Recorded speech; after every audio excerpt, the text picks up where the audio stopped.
Bonsoir à tous, je suis ravie de vous retrouver pour ce nouveau numéro de la Semaine Éco.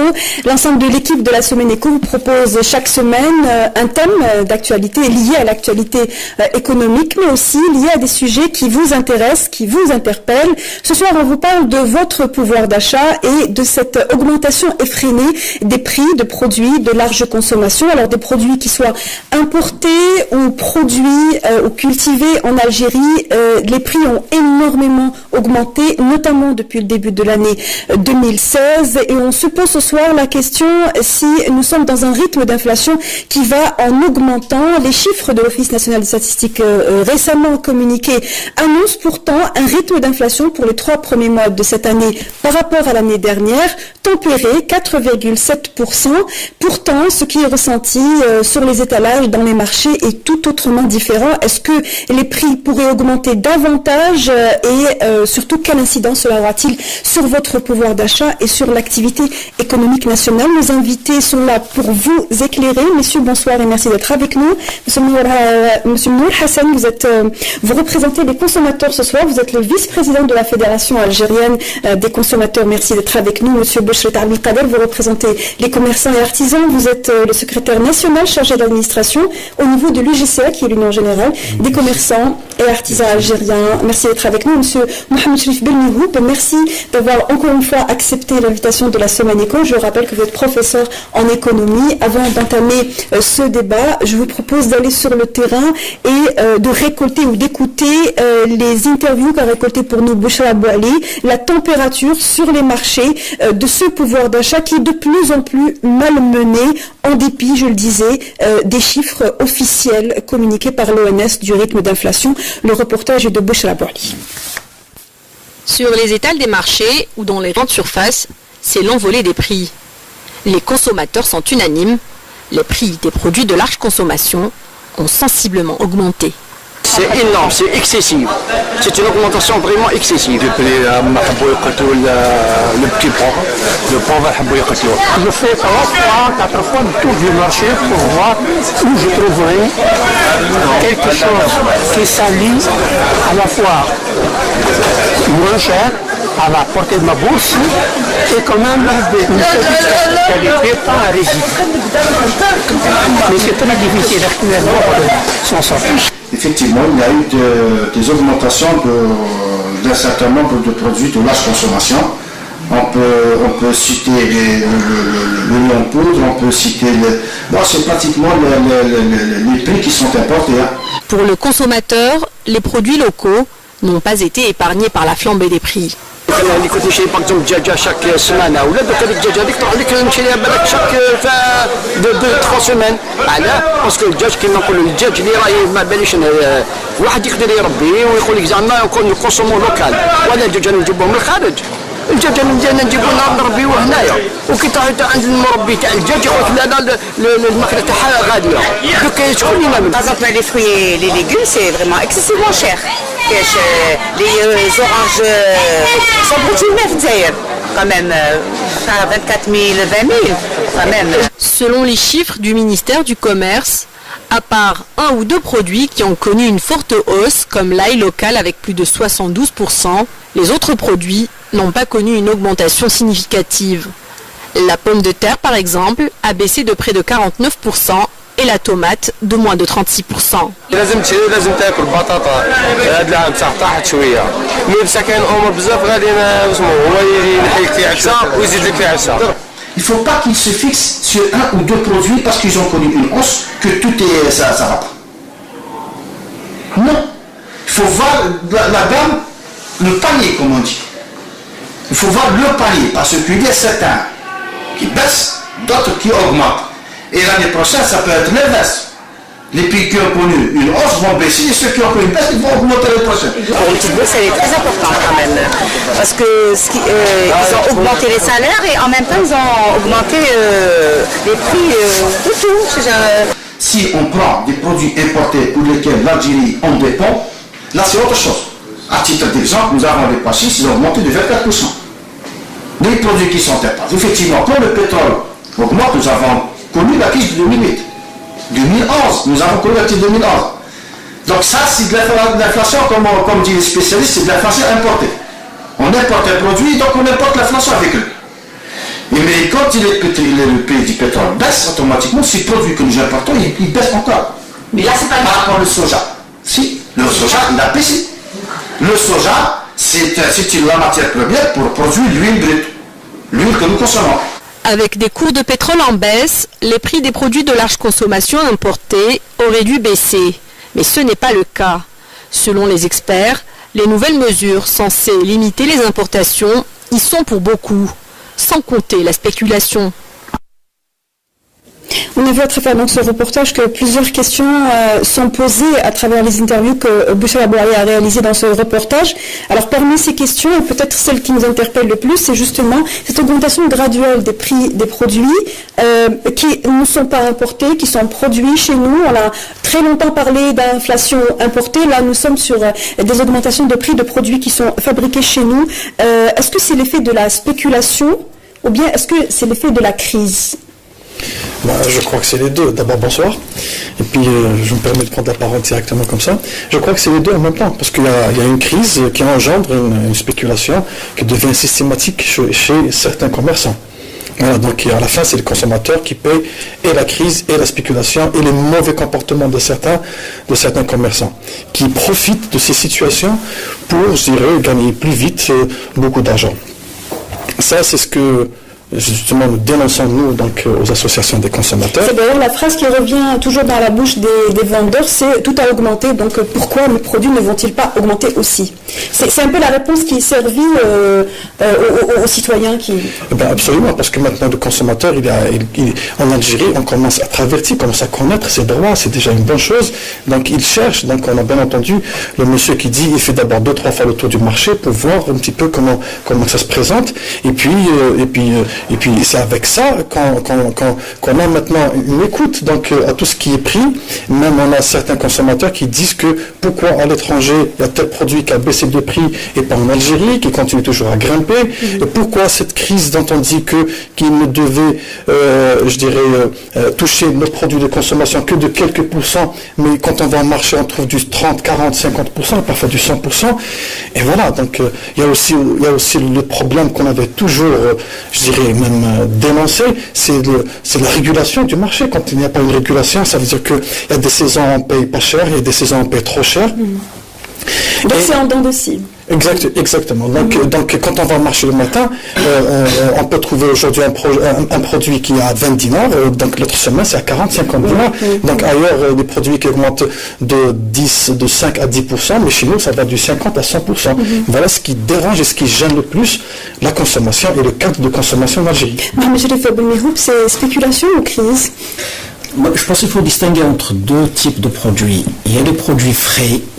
C'est un phénomène en Algérie depuis très longtemps, c'est pas nouveau. La fluctuation des prix des produits frais est devenue incontrôlable et elle a beaucoup de spéculation. Et depuis plusieurs années, on n'arrive pas à organiser la chaîne commerciale. Donc il y a une spéculation en différentes étapes. Ça, c'est pour les produits frais. C'est vraiment des pics incroyables. Maintenant, les produits transformés, là, c'est un peu... c'est nouveau, c'est pour cette année particulièrement. Parce qu'il faut dire que les produits transformés en Algérie, dans toutes les filières, elles sont impactées par les importations. Nous importons dans toutes les filières des matières premières. Donc combien même, pour mieux comprendre, quand même le produit est fabriqué dans des usines algériennes et il est tributaire d'importation. Nous avons des cas où 70% de la valeur du bien est importée. Les 30% sont locales en termes de salaire, en termes d'ajout, en termes d'énergie. Mais on subit les 70% des produits importés. 70% c'est peut-être le maximum, on a des cas de 30%, etc. Parallèlement, comme vous l'avez dit tout à l'heure, certains produits alimentaires ont baissé ces dernières années. produits alimentaires, matières premières essentiellement, sur les marchés internationaux.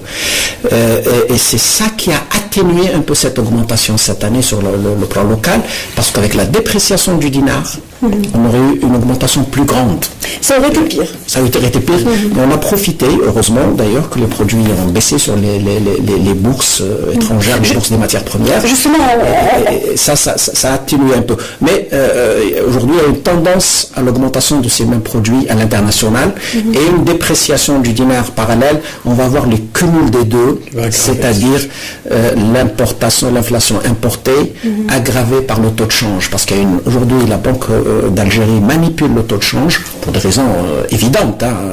Ce n'est pas une volonté de bloquer, non, absolument pas, mais parce qu'il y a un déficit. On va parler justement de la parité et aussi du fait qu'il y ait parfois une déconnexion entre les prix de la matière première sur le marché international et les prix qui sont pratiqués en Algérie. Le représentant des commerçants a certainement une idée aussi sur la question de dire si les commerçants font plus de la spéculation ou bien sont-ils eux aussi victimes d'une situation où ils sont obligés d'augmenter leurs prix.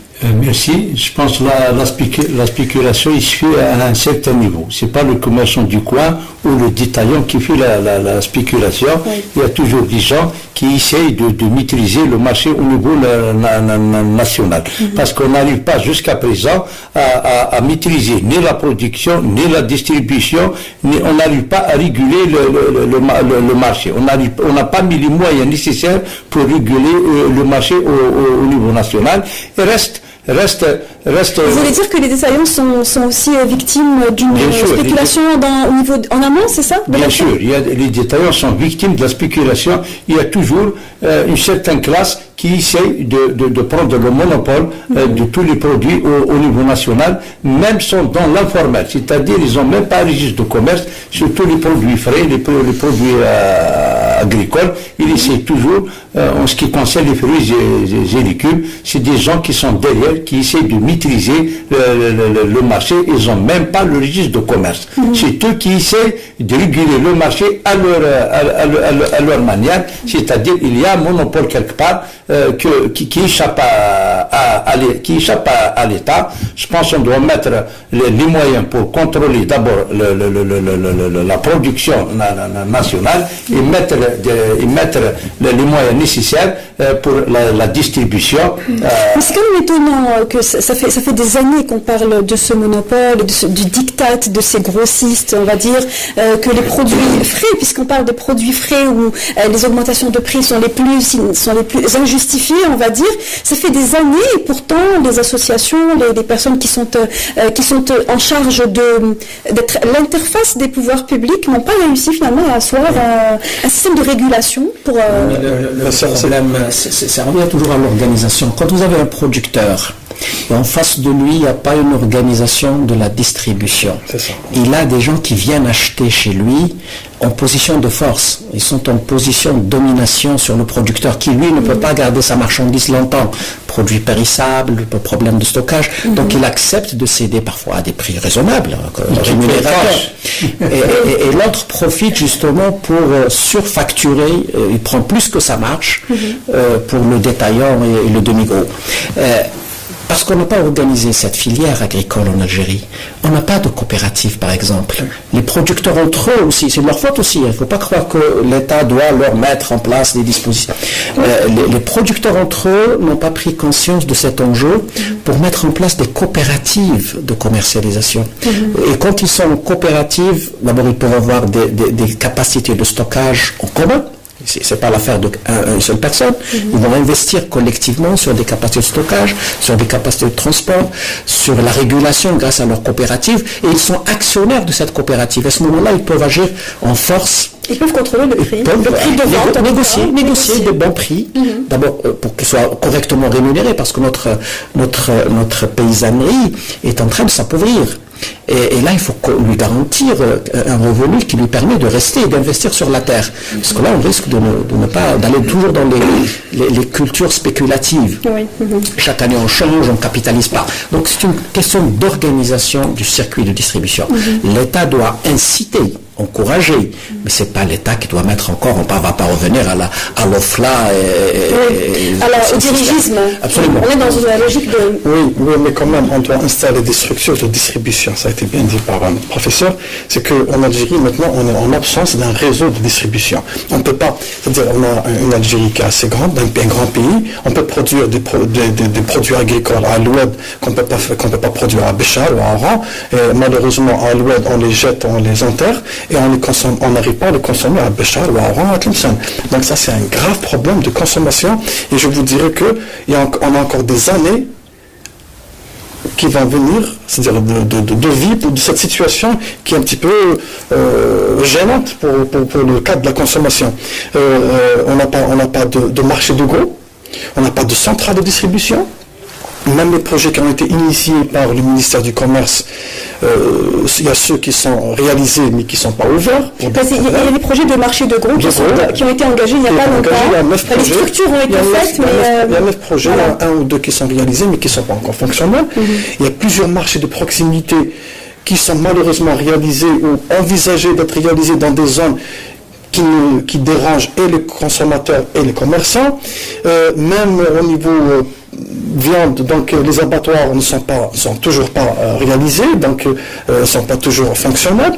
Les marchés de poissons, donc les halamarés qui sont prévus sur nos ports de pêche pour réguler le marché de poissons, pour permettre à tous les Algériens au moins de consommer régulièrement ce produit ô combien nécessaire à la santé humaine. À un prix donc ces projets, il n'y en a que 3 ou 4 qui sont réalisés, qui ne sont pas encore fonctionnels, malheureusement.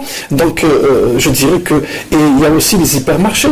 Donc, à ce jour, l'Algérie n'a que 5 ou 6 hypermarchés dignes de ce nom, alors qu'il nous faudrait au moins 5 ou 6 pour les grandes villes et 1 pour donc, les villes d'intérieur. Et donc, tout ça fait que nous vivons toujours dans l'informel, que ce soit la production. Donc, responsabilité conjointe des opérateurs, c'est-à-dire agriculteurs, producteurs, et aussi de l'État en termes de régulation, on va dire.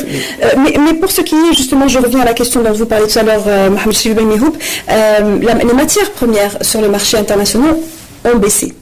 C'est généralement un phénomène qui intervient lorsque les prix du baril baissent. C'est une lecture, je ne sais pas si vous êtes d'accord. Il y a une surproduction aussi dans certains pays. Qui a concouru à la baisse des prix de la matière première. Donc comment se fait-il, lorsqu'on parle de production où les intrants sont largement importés, comment se fait-il que les produits quand même coûtent cher en Algérie? Oui, là c'est un phénomène aussi, j'allais dire, algérien. La répercussion des baisses des prix sur les matières premières sur les marchés internationaux ne se fait pas automatiquement sur le marché national. Parce que là, il y a des positions dominantes, certains grossistes, certains importateurs aussi, qui ne répercutent pas cette... Ils ont leur tarif à eux, en gros, ils achètent à un prix sur le marché international et gardent un tarif pour l'Algérie finalement. Oui, parce que là, autant il y a une concurrence sur la distribution de détail en Algérie. Heureusement, aujourd'hui, il y a une concurrence qui joue son rôle, parce qu'on a besoin d'une concurrence. Il n'y a pas d'économie de marché s'il n'y a pas de la concurrence. Autant revenir à l'économie administrée. Par contre, la concurrence sur le niveau des importateurs, elle n'est pas assez forte. Et je pense il y a un lobbying. Il y a un lobbying, il y a des captures de rente, il y a des importateurs qui ont des niches protégées. Et on ne permet pas quelqu'un qui arrive d'aller sur cette niche. Et je pense que c'est ça le rôle aussi justement de l'État, de l'administration.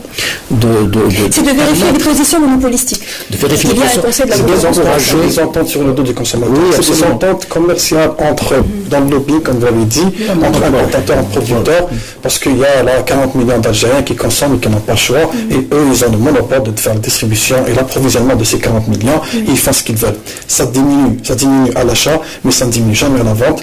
Mais alors justement, vous touchez le cœur du problème, vous ne citez pas ces types de produits. Quels sont ces produits qui sont objets de monopole? C'est des intrants dans l'agroalimentaire. Et surtout des produits de large consommation. Non, on parle de matières premières.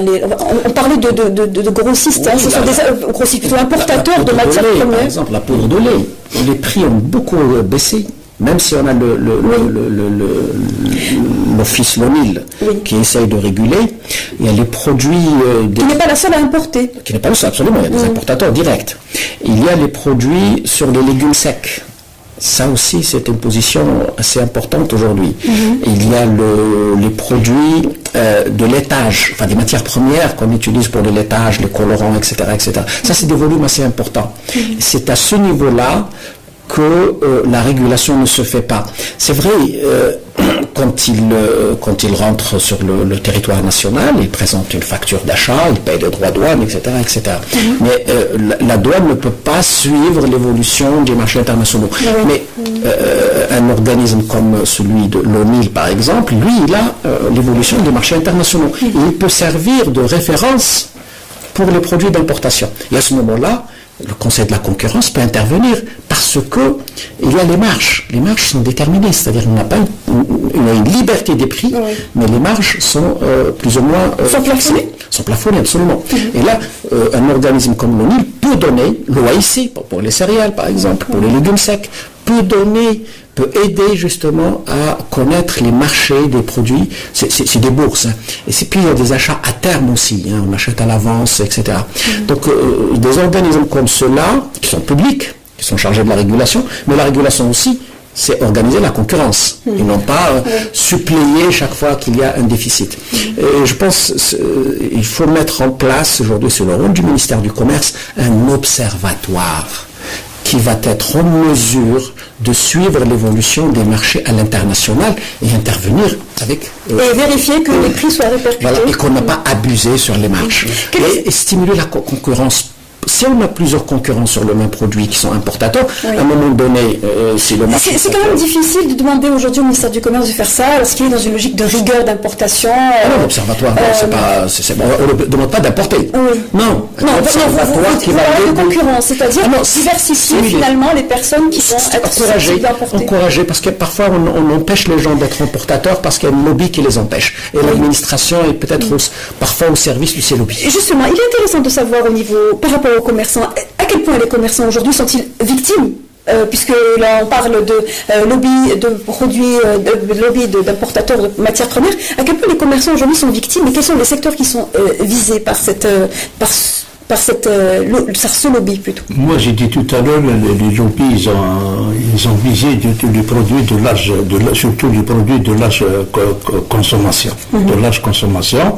C'est pour ça que j'ai dit tout à l'heure, même le commerçant, c'est comme le consommateur, il est victime du monopole. Du certain couche qui essaie de prendre le monopole sur tous les produits, soit locaux, soit importés. Je pense il est temps actuellement en Algérie de libérer un petit peu pour enlever le monopole sur la majorité de produits surtout de large consommation. Il faut commencer à produire en Algérie. Donc notre alimentation dépend toujours des bateaux. C'est-à-dire le monopole. J'ai dit tout à l'heure, même le produit local, il y a soit des produits agricoles, soit du produit alimentaire. Il y a toujours des lobbies qui essayent de prendre le monopole de produits et de distribuer et de réguler le marché à sa manière et de prendre c'est-à-dire le monopole sur les quels sont justement les secteurs qui sont visés par ce monopole? Vous parlez en général, mais un exemple. De large consommation, j'ai parlé de. Je peux vous citer l'huile, je peux vous citer le sucre, je peux vous citer les légumes secs. Il y a un monopole.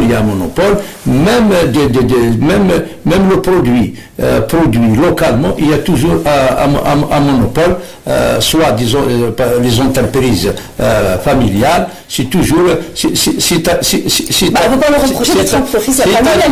c'est-à-dire le produit avant d'arriver au commerçant, au détaillant, il passe par 3-4 étapes, c'est-à-dire il y a 4 étapes intermédiaires, alors que c'est-à-dire 4 fois C'est-à-dire il y a 4 ou 5 fois la marge. C'est-à-dire le dernier maillot de distribution qui est le commerçant, automatiquement il doit prendre sa marge. Tout ça répercute sur le répercute. Alors justement, j'ai une question qui est peut-être un peu plus pratique. Est-ce que c'est normal, est-ce que ça se passe en Algérie, je vous demande si ça se passe dans les autres pays, que les prix des produits, les augmentations augmentent de 5-10 dinars du jour au lendemain? Non. Est-ce que c'est quelque chose de normal, prix de produits et de services également Aujourd'hui, 10 dinars ne semblent pas faire la différence entre un prix et un autre. À l'unité, bien sûr, mais quand c'est des quantités, ça influe beaucoup sur la bourse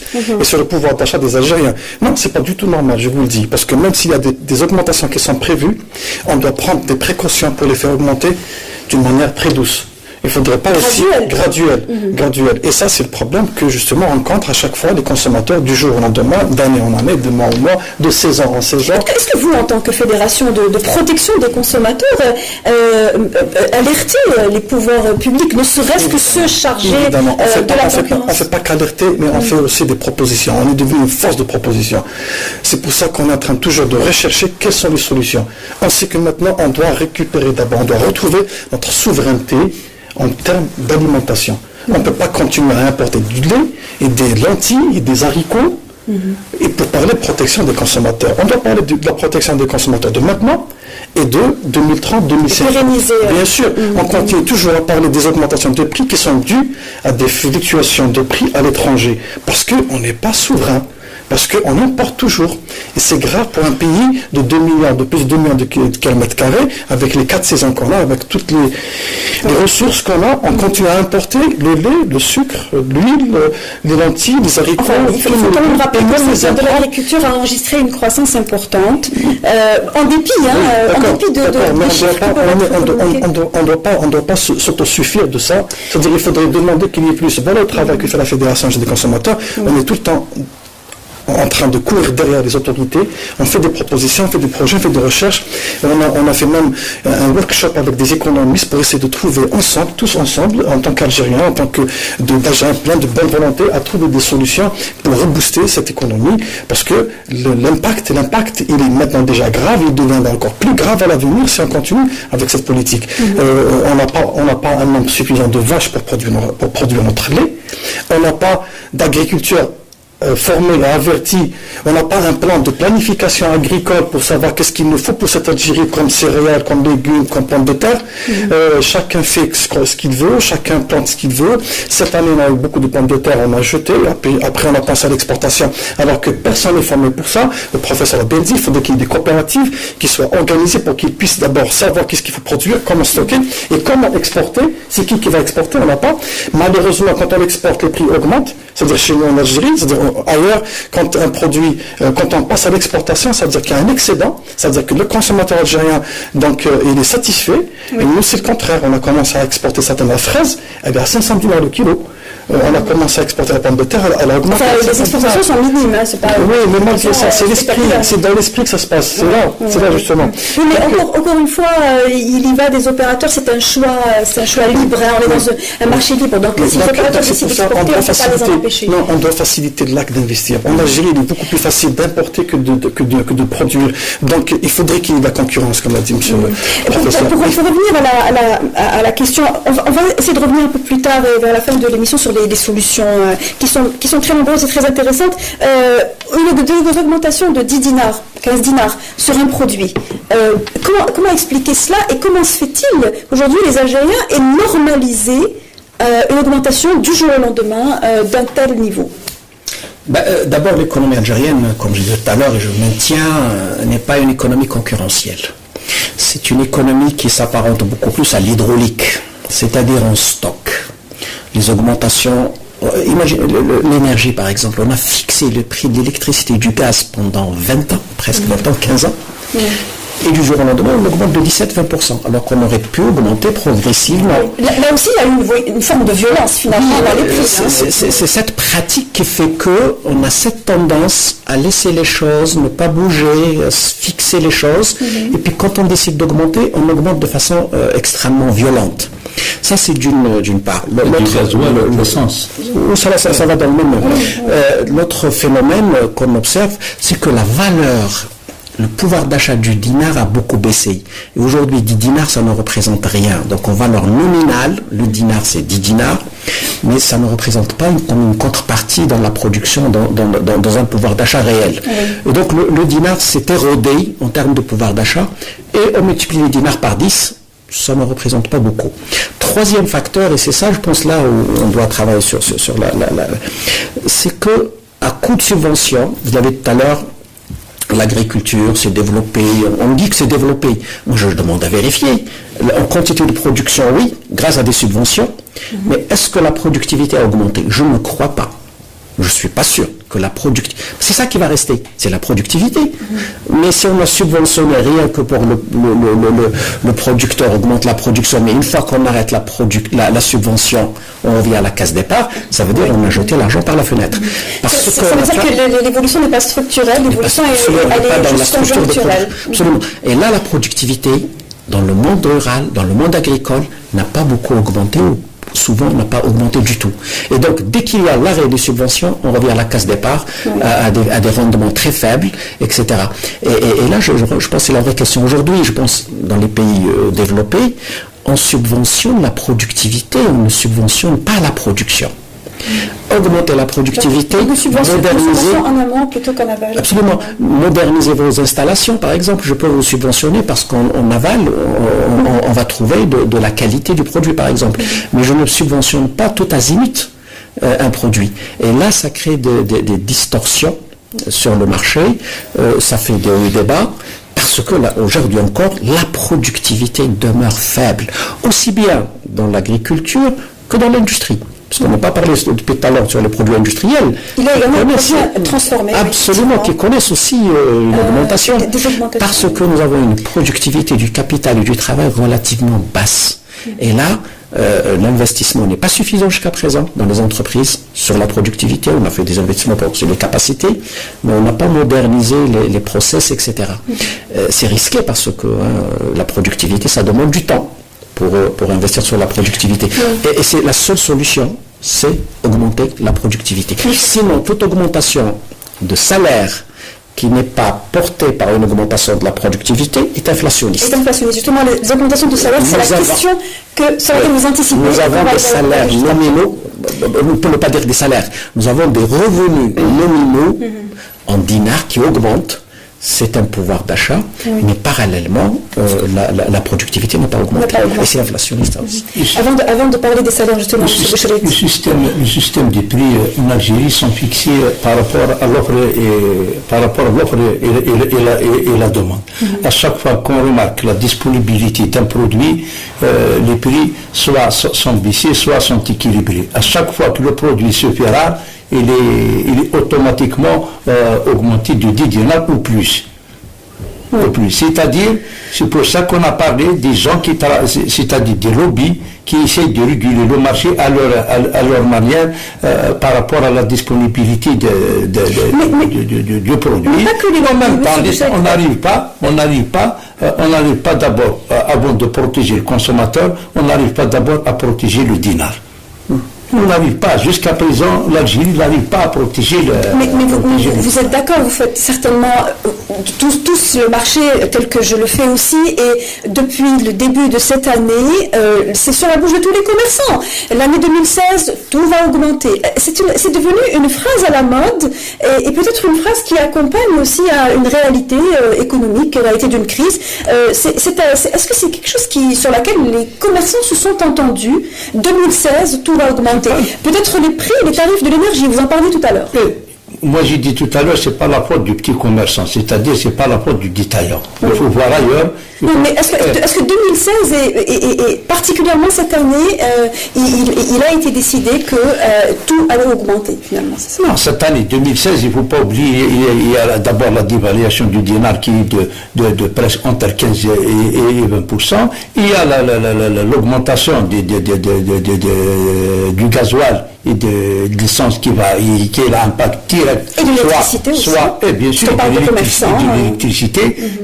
La dévaluation du dinar qui a engendré l'augmentation de tous les produits importés, l'augmentation du gasoil et du lubrifiant de l'électricité touche directement le producteur, soit l'agriculteur, soit le producteur, soit le commerçant. Tous les maillons de la chaîne. Mais ce qui est quand même étonnant, je suis d'accord avec vous, ce qui est quand même étonnant, c'est qu'ils n'ont pas attendu que la facture d'énergie, d'électricité, je rappelle, puisque Sonelgaz a décidé de ne pas faire payer l'augmentation des tarifs d'électricité en janvier.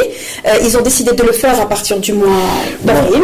Et les commerçants, eux, ils n'ont pas attendu. Ils ont commencé. La Sonelgaz, elle a augmenté la TVA, elle a augmenté toutes les taxes en février. La facture du février, tout le monde a senti l'augmentation. A senti l'augmentation, mais c'est pas uniquement l'augmentation du gasoil ou bien de l'électricité. Moi, j'ai dit tout à l'heure, il faut déroger ces lobbies qui essaient de réguler le marché à leur manière.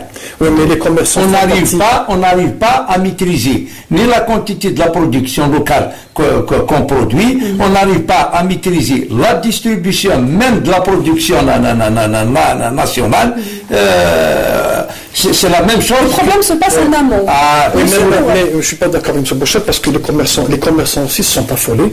Ils ont profité de cette irrégularité dans la distribution. Il y a eu quand même des augmentations qui sont dues à certains commerçants qui ont profité.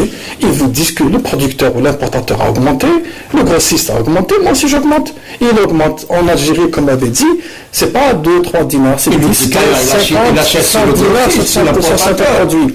Et malheureusement, il y a un phénomène aussi en Algérie. On est là, on est en face, c'est la disparité des revenus. Il y a des salaires de 15 000 dinars, il y a des salaires de 700, 800 000 dinars. Donc, c'est pour cela que les 10 dinars, la pièce de 10 dinars maintenant, je ne peux pas dire ce mot, elle ne vaut rien, parce que c'est notre dinar. Non, parce que pour les classes moyennes et les faibles portefeuilles, 10 dinars ne sont pas loin. Absolument, malheureusement, il y a ceux qui touchent 600, 500 000 dinars. L'augmentation, on ne la ressent pas, mais vient après celui qui touche 15 000 dinars, qui compte ses sous au dinar près, il la ressent. Mais nous, on est là justement pour tout ce monde-là, et on dit que les commerçants n'ont pas joué le jeu, ils sont affolés en début d'année, ils ont augmenté rapidement, tout de suite, sans trop réfléchir, sans trop penser. Ils ont anticipé. Le petit commerçant et les grandes surfaces, presque c'est le même prix, ils pratiquent le même prix. Mais les grandes surfaces aussi, ils sont aussi touchés par ce phénomène. Aussi, ils ont profité. Je dirais que, on avait bien dit, le manque de concurrence fait que tout le monde fait ce qu'il veut. Le manque de marché, voilà, l'informel, des domaines, des surfaces qu'on ne peut pas contrôler, font que le consommateur il est soumis au diktat, il s'arrête en bord de route, il achète, il n'y a pas d'affichage de prix. On prononce le prix qu'on veut sur le visage, sur la voiture, sur ce qu'on veut, et puis on dit aussi qu'on a augmenté l'électricité, donc je vais vendre mon service. Les transporteurs, est-ce que ce qu'ils ont augmenté dans le transport est équivalent à l'augmentation dans le carburant? Pas du tout. Non, le transporteur il a augmenté de 10%. De 10%, on prend l'exemple de transport urbain qui est beaucoup utilisé par les citoyens, même pas de dinars. Même pas de dinars par rapport à l'augmentation du gasoil, par rapport à la pièce de rechange, par rapport à la dévaluation de dinars. Il n'y a pas une augmentation de moins de 10 dinars. Ça, c'est le petit transport. Maintenant, sur les grands trajets, il y a plus de 50, 100 dinars. Ouais. Alors, est-ce que 100 dinars dans un bus qui prend 50 voyageurs, est-ce que ça équivaut l'augmentation du carburant dans le bus? Il faut voir l'augmentation de long trajet. Le long trajet, plus de 200-300 km. La consommation du gasoil, il est plus important que le bus qui travaille à... Là, mais on parle de l'augmentation. 2015-2016, l'augmentation, c'est pas uniquement le gasoil. Il y a les lubrifiants, il y a la pièce de rechange, le pneumatique. Ça se calcule tout ça. Le bus lui-même, il a augmenté plus de 30 à 40% par rapport à la dévaluation de toute manière, nous, on a calculé tout ça, on a trouvé que c'était pas équivalent. C'était déséquilibré, donc les gens ont profité. C'est un domaine que je maîtrise très bien. Si on calcule, vous maîtrisez en tant que commerçant, mais en tant que consommateur. Si on calcule le prix de revient du ticket de transport en Algérie, il va être augmenté plus de 20-30%. Ne le dites pas comme ça, l'antenne. Alors, ça va faire mal à beaucoup d'Algériens. Parce que le transport, vous savez, on peut se passer de tout. Est-ce qu'aujourd'hui, justement... Pourquoi le législateur, il a prévu la subvention du transport, parce qu'on ne peut pas se passer du transport. Parce qu'on ne peut pas appliquer le préret du ticket pour le citoyen. Mais c'est quand même malvenu que de défendre les transporteurs lorsqu'on sait qu'ils n'investissent pratiquement rien dans la qualité des transports. Et on a vu sur les routes le nombre d'accidents. Les véhicules de transport ne sont pas rénovés, ne sont pas en bon état, souvent ne sont pas aussi dans un cercle formel aussi. Alors, mais par contre, pour augmenter le ticket, ils sont les premiers à se prononcer. Moi, je voudrais poser juste une autre question, justement, pour aller dans le sens de votre débat.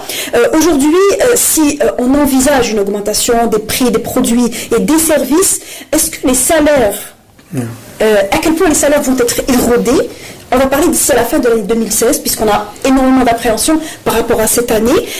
Et surtout, est-ce que les augmentations qui ont été consenties par le pouvoir public il y a de cela peu sont toujours de mise? Oui, effectivement, la question c'est celle-là. Les augmentations de salaire dans le secteur public qui ont été suivies après par le secteur privé depuis 2008. Donc on a augmenté de façon nominale le pouvoir d'achat à travers les salaires, mais il n'y a pas que les salaires, mais grâce aux salaires, d'autres revenus vont augmenter, les commerçants, etc.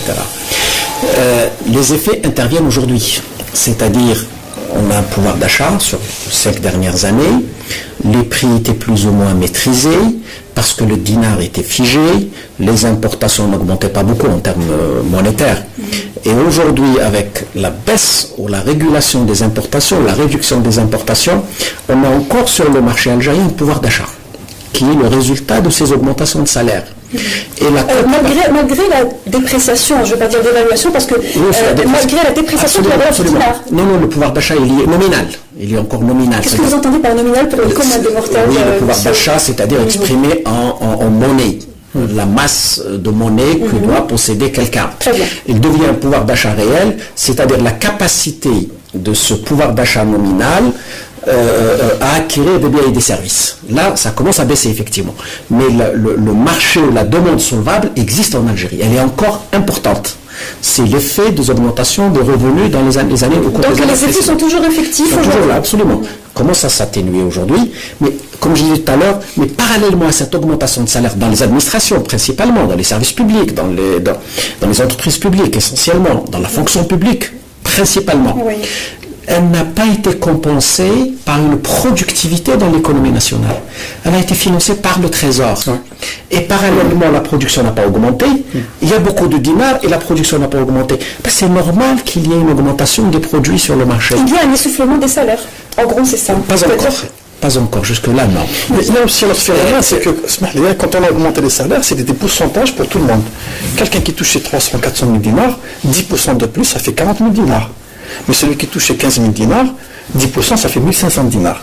Donc l'augmentation, elle est bénéfique beaucoup plus pour ceux qui sont au sommet, mais pas pour le commun des citoyens algériens. Donc c'est des augmentations qu'on n'a pas vu vraiment, qui n'ont pas apporté plus des augmentations ciblées par rapport aux couches fragiles. Parce qu'il ne faudrait pas seulement augmenter les salaires, il faudrait les régler, les réguler, équilibrer, et puis donner à chacun la valeur du travail. Oui, mais on a augmenté le SNMG, monsieur. Oui, mais le SNMG qui a... Et qui donc ne concerne que les faibles salaires. Il est toujours à 18 000 dinars.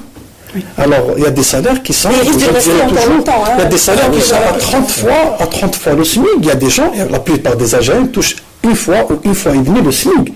Il y a toujours des salaires entre 25 et 20, 30 000 dinars. Alors là, est-ce que réellement on a arrangé le consommateur algérien pour bien consommer? Donc, est-ce qu'il est assez bien payé pour qu'il consomme bien? Parce que s'il ne consomme pas bien, il nuit à sa santé, il nuit à l'économie nationale. Parce que si on ne consomme pas, le commerçant ne vend pas, le producteur ne produit pas, on ne sera pas productif. Donc c'est là où il faudrait revoir. Nous, à la Fédération des consommateurs, on a organisé un workshop. Malheureusement, monsieur n'était pas avec nous, que je ne connaissais pas. On est sorti avec des détails, avec des petits résultats, avec des résultats comme ça, avec des conclusions. D'abord, il faudrait revoir cette politique des salaires. Il faudrait revoir aussi la politique des subventions. On subventionne le pain à 8 dinars, celui qui touche 15 000 dinars achète à 8 dinars, celui qui touche 500 000 dinars achète à 8 dinars. L'Algérien, Il achète à 10 dinars, à 10 dinars, pour être très clair, c'est à 10 dinars. Et l'étranger qui travaille dans le pétrole et qui touche 15 000 dollars par mois, elle achète aussi à 10 dinars. Donc là, le problème, il est là, il est facile à régler. Donc il faudrait donner ce qu'il faut. Facile, je ne sais pas si vous êtes d'accord. Réorienter les subventions, on en parle depuis longtemps, mais bon, jusque-là, les pouvoirs publics préfèrent... On a de grandes compétences, on en a parlé, il y a des solutions, il faudrait qu'ils soient écoutés seulement, c'est tout. Oui, ça a été une question qui a été abordée depuis 2 ans avant la crise des recettes des hydrocarbures. La question a été posée pour une raison d'équité aussi, de justice sociale. Effectivement, pourquoi subventionner le pain acheté par des gens qui ont 40 000 ou 50 000 dinars par mois? Le problème a été posé. Et idem pour les carburants, qui finalement ont été augmentés pour tout le monde. Même pour les carburants, on s'attendait à ce que l'augmentation soit... Non, on ne peut pas faire des cartes. Non, ça, je suis contre cette démarche de rationnement. Les carburants doivent augmenter pour tout le monde. Parce que là, on abuse. On laisse tourner des moteurs toute la journée pour utiliser le climatiseur. Ça, c'est un gaspillage d'une énergie rare qui va disparaître dans 10-15 ans. Là, je pense que le carburant... On subventionne pour les transporteurs. On ne subventionne pas pour les transporteurs. On ne subventionne... Les transporteurs n'ont pas de véhicules avec climatiseur. Les transporteurs doivent signer avec les pouvoirs publics des conventions de service public. Et on limite le tarif et la qualité de service. À ce moment-là, on peut les subventionner directement, mais pas sur le carburant. À ce sujet, on a fait une bonne proposition au ministère de l'énergie. C'est qu'on garde le mazout pour les transporteurs, pour les travaux publics, pour l'agriculture, au prix qui était à 13,70 $. C'est difficile à gérer. Non, c'est pas difficile parce que ça existe en Tunisie, ça existe au Maroc, ça existe partout. Il y a un mazout normal et un mazout super. Donc je ne sais pas pourquoi dans la station, moi je mets le mazout dans ma voiture avec injection comme on a direct et tout, avec toute la technologie, et c'est le même mazout qu'on met dans le tracteur DOTS ou Sirta. Donc c'est pas évident, c'est pas normal. Donc pourquoi on n'a pas laissé, on aurait dû... Ce tracteur, cet agriculteur, ce camionneur va revendre son mais non, c'est de qualité différente. Il y a une qualité différente. Pourquoi les voitures importées en Algérie... Monsieur, justement, il nous reste encore quelques minutes. La combustion ont tous évolué. Et ça se fait au Maroc, en Tunisie, en France, en Espagne, partout. Il y a un mazout plus raffiné. Il y a un mazout qui est plus raffiné. On le faisait en Algérie, mais aujourd'hui, la qualité des mazouts, il y a un problème d'environnement. On ne peut pas remettre... Oui, mais on n'est pas seul au monde, monsieur le professeur. C'est-à-dire, dans le monde entier, maintenant, il y a un mazout qui est raffiné, qui coûte plus cher que le mazout qui n'est pas raffiné, qu'on utilise pour l'agriculture, travaux publics et transports. Et les voitures, je me demande comment une voiture de 10 millions de dinars met le même mazout qu'un camion en berlier de sur les années 70. On a beaucoup évolué, puis là, le problème, notre mazout, on l'importe, c'est ça le problème aussi, parce que nous avons... on n'a pas de qualité. Vous disiez à l'instant que les agriculteurs seraient susceptibles de revendre si le gasoil aurait été attribué sur un prix subventionné. C'est une image, ça veut dire, oui, justement, la question, et la dernière question, malheureusement, puisqu'on arrive quasiment au terme de l'émission, c'est ça, c'est les risques et les difficultés. À quel point l'État peut-il appliquer une subvention ciblée? Non pas des carburants d'énergie, mais de manière générale. On parle de la poudre de lait, du blé. Une économie de marché, tout doit être libre, sauf les prix du service public. Par exemple, pour les transports, l'État doit intervenir pour les fixer. Et en contrepartie de la fixation des prix du service public, doit subventionner le secteur directement et non pas le carburant. C'est de l'argent qu'il peut donner directement pour la contrepartie éventuellement. Il faut calculer le coût de production de ce service. Pour les transports urbains, pour le tas de... Et pour les produits alimentaires? Pour les produits alimentaires, ça doit être libre. On subventionne les personnes. Or, le problème pour subventionner, donner de l'argent, c'est de l'argent. Il faut faire des transferts d'argent en complément de salaire. Le problème qui se pose aujourd'hui, nous n'avons pas un système d'information en Algérie. Nous ne disposons pas de fichiers de gens qui sont dans le besoin. Si vous ouvrez la liste, parce que l'information... Mais l'ONS a une idée sur les différentes couches. Elle a bien recensé des masses. La couche moyenne est identifiée. On a besoin de noms et prénoms. Mais les signes, madame. Pour transférer de l'argent, on a besoin de noms et prénoms. Aujourd'hui, l'informel a tout dénaturé. Il vient s'inscrire sur une liste d'indigence, comme on les appelle. Il déclare, il n'a pas de fiche de paye, il ne travaille pas, il est multimilliardaire. Et comment faire avec ces gens? Donc l'économie informelle a dénaturé le système économique algérien. Elle a créé... Il y a une opacité, on ne sait pas qui... On ne sait pas, le système d'information algérien est des plus archaïques dans le monde. On n'arrive pas à saisir. Aujourd'hui, on calcule l'inflation avec une méthode des années 60 et 70. Les calculs sont faux, ne reflètent pas la réalité. Le panier de la ménagère, comme on l'appelle par les statisticiens pour le calcul de taux d'inflation, n'est pas le bon. Le panier de la ménagère a beaucoup évolué en Algérie. Donc, il devrait être plus pertinent et selon aussi les différents types de pouvoir d'achat.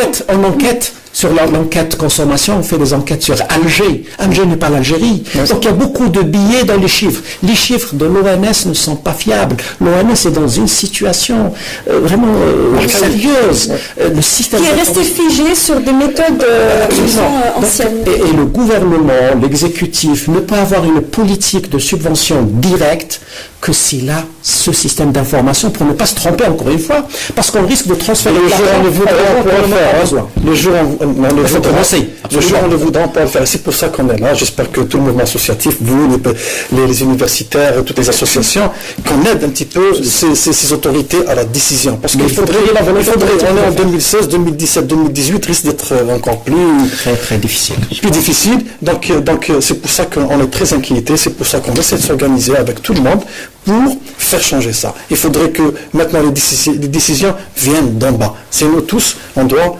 proposer, on doit pousser les pouvoirs publics à changer de cap et à aller vers d'abord l'équilibrage des salaires, revoir le système de subvention. Est-ce que vous préconisez un rééquilibrage bien sûr. Dans vos propositions? Rééquilibrage des salaires. C'est-à-dire? Donc il faudrait cibler, c'est-à-dire il faudrait d'abord assurer un salaire minimum qui puisse permettre à un individu de faire vivre une famille de 5 personnes.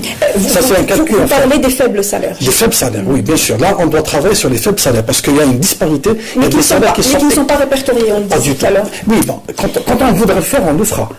Un fichier pour 40 millions d'Algériens, donc c'est à peu près 10 millions de familles, donc c'est pas difficile à faire pour un État comme l'Algérie. On a des organismes, on a des ministères, on a une administration.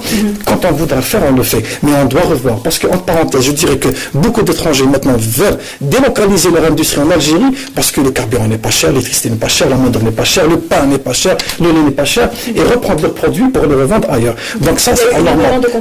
C'est anormal. Il faudrait qu'on, maintenant, aussi, on doit relancer l'industrie en Algérie, pas la relancer, mais la lancer, parce qu'elle n'est pas lancée du tout. On doit faciliter l'acte d'investir. Il y a 42 parcs industriels qui doivent devenir du réel, on doit les voir. Aucun parc industriel n'est aménagé.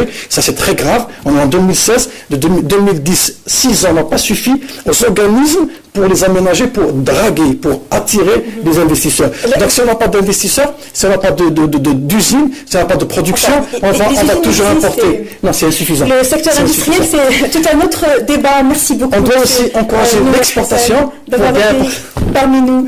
Désolé, le temps qui nous est imparti est terminé. Beaucoup à dire. Le secteur industriel est tout un sujet qu'on essaiera d'aborder et vous convier au débat une prochaine fois. Merci d'avoir été parmi nous. Je rappelle que vous êtes le secrétaire, vous êtes le vice-président de la Fédération algérienne des consommateurs, M. Bouchet Abdelkader, secrétaire national chargé de l'administration au niveau de l'Union générale des commerçants et artisans algériens, et M. Mohamed Cherif Benmehoub, professeur en économie. Merci beaucoup d'avoir été parmi nous et d'avoir éclairé nos téléspectateurs sur la question du pouvoir d'achat et des augmentations de prix. Pour ceux qui ont pris ce débat en cours de chemin, vous pouvez revoir la rediffusion demain à partir de 11h et également sur le site de l'ENTV, www.entv.dz, sur la chaîne Canal Algérie. Merci de nous avoir suivis jusqu'au bout et on se retrouve mardi prochain, même heure, même chaîne. Au revoir.